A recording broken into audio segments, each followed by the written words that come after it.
Good morning, primary class. This is your lesson for Monday in our story, Paul's Last Days. While Paul was free, and while he was visiting the churches, the enemies of the Christians were trying to find a way to stop him from telling about Jesus. They made up a terrible lie.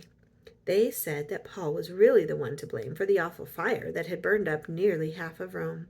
Before long, Paul was arrested again. And once more he was on a ship traveling to Rome.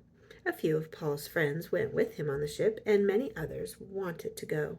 But Paul said no, he didn't want anything bad to happen to them. Thousands of Christians had been killed in Rome. Many others had gone to live in other places, and those Christians who were left were very discouraged. This time, Paul didn't live in a house. He was put in a dark dungeon. Some of his friends who were with him were sent to visit churches. Others just left him.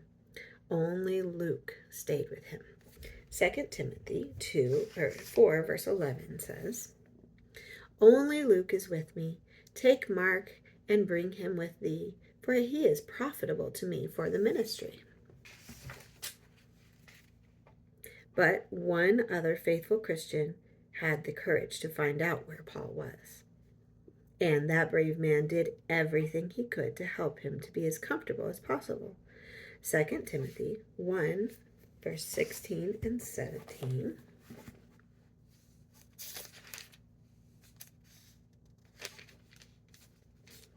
"The Lord give mercy unto the house of Onesiphorus, for he oft refreshed me, and was not ashamed of my shame.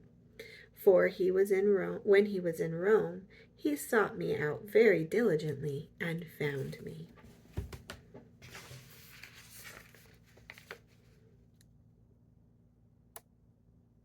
Then Paul was taken before Nero again.